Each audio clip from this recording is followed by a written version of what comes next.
வணக்கம். திரையரங்கம் drone Aries. இது ஒரு 3D திரைப்படம். இந்த திரைப்படம் ஒரு அமெரிக்க திரைப்படம். இந்த திரைப்படத்தினுடைய இயக்குனர் ஜோச்சிம் ரோனிங். நவீன தொழில்நுட்ப அம்சங்களை மையமாக வைத்து பிரம்மாண்டமாக எடுக்கப்பட்டிருக்கக்கூடிய இந்த 3D திரைப்படம் மிகவும் அருமையான காட்சிகளை கொண்டது. டில்லிஞ்சர் என்ற மனிதர் நவீன தொழில்நுட்ப அம்சங்களை பயன்படுத்தி ஒரு டிஜிட்டல் உலகத்தை ஏற்படுத்துகிறார். அப்படி தான் ஏற்படுத்திய அந்த உலகத்தில் ஏரிஸ் என்ற டிஜிட்டல் அம்சங்களை கொண்ட மனிதனை அவர் உருவாக்குகிறார். அவருடைய பாதையில் அவருடைய குடும்பத்தைச் சேர்ந்த ஜூலியன் என்ற இளைஞன் அதே செயலை பின்தொடர்ந்து நடத்துகிறான். அந்த டிஜிட்டல் உலகத்தில் தாங்கள் உருவாக்கக்கூடிய பல விஷயங்களை வைத்து இந்த உலகத்தில் எப்படிப்பட்ட அற்புத செயல்களை செய்ய வேண்டும் என்று மனதிற்குள் திட்டமிட்டு அவர்கள் அனைவரும் செயல்படுகிறார்கள். ஜூலியன் மிகச்சிறந்த பல காரியங்களை செய்ய வேண்டும் என்று மனதிற்குள் திட்டமிடுகிறான். ஏரிஸ் என்ற பெயரில் தாங்கள் உருவாக்கி இருக்கக்கூடிய அந்த டிஜிட்டல் மனிதனின் மூலம் பூமியில் பல சாகச காரியங்களை செய்ய வேண்டும் என்ற எண்ணம் ஜூலியனுக்கு இருக்கிறது.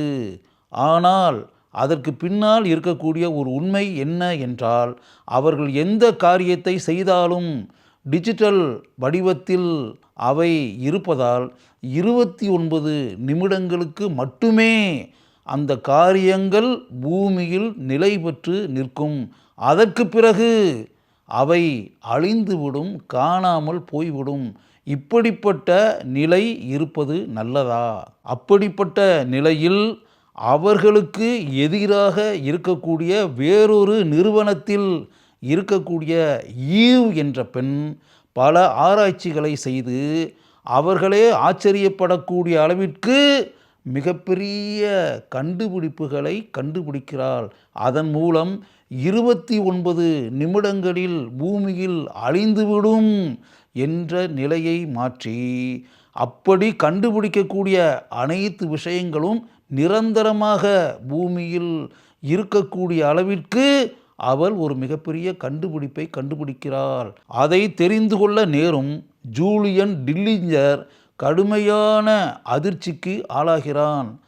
ஈவ் கண்டுபிடித்திருக்கக்கூடிய அந்த விஷயங்களை எப்படியும் தான் யாருக்கும் தெரியாமல் கவர்ந்தே ஆக வேண்டும் என்று மனதில் நினைத்து கொண்டு ஈவ் கண்டுபிடித்திருக்கக்கூடிய அந்த நிறுவனத்தில் இருக்கக்கூடிய செர்வரை தன்னுடைய கையில் கிடைக்கும்படி அவன் செய்கிறான். அந்த விஷயத்தை தெரிந்து கொண்ட ஈவ் கடுமையான அதிர்ச்சிக்கு ஆளாகிறாள்.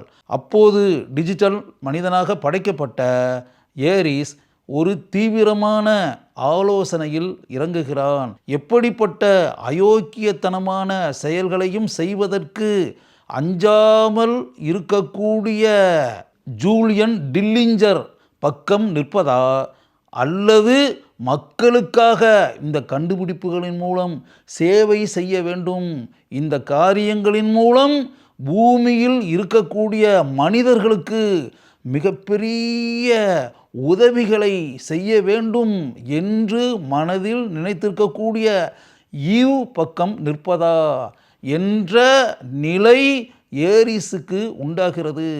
அப்போது அவன் ஆழமாக சிந்தித்து ஈவ் பக்கம் நிற்பதுதான் நியாயமானது என்ற முடிவுக்கு வந்து இந்த ஆபத்துகளிலிருந்து ஈவை எப்படியும் காப்பாற்றி அவள் மனதில் நினைத்திருக்கக்கூடிய அந்த அற்புதமான காரியங்கள் அனைத்தும் நிறைவேறுவதற்கு தான் பெரிய அளவில் உதவ வேண்டும் என்று நினைத்து அதற்கான முயற்சிகளில் இறங்குகிறான். அந்த காட்சிகள் மிகவும் அருமையாக படத்தில் படமாக்கப்பட்டிருக்கின்றன. அந்த மோதல்கள் கைதட்டி பாராட்டக்கூடிய அளவிற்கு இருக்கின்றன.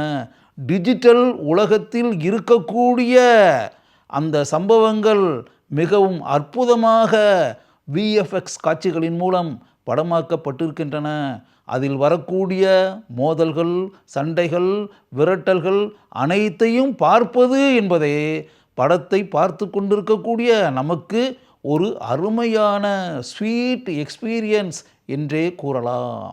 இவற்றையெல்லாம் தாண்டி தீய எண்ணங்களுடன் இருக்கக்கூடிய மனிதர்களுக்கு எப்படிப்பட்ட முடிவுகள் உண்டாகின்றன, நல்ல எண்ணங்களை மனதில் வைத்திருக்கக்கூடியவர்களுக்கு எப்படிப்பட்ட அருமையான முடிவு உண்டாகிறது என்பதையும் படத்தில் பார்க்கிறோம்.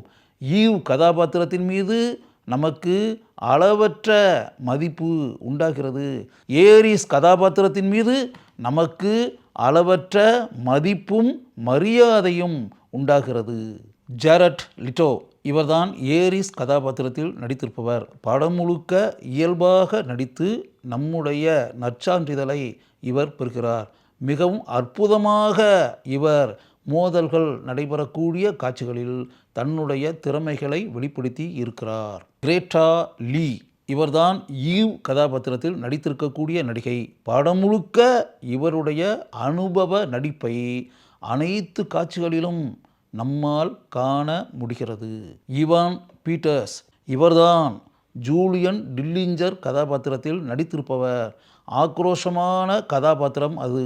அந்த அளவிற்கு இவருடைய ஆக்ரோஷமான நடிப்பை அந்த கதாபாத்திரத்தில் படம் முழுக்க நம்மால் உணர முடிகிறது.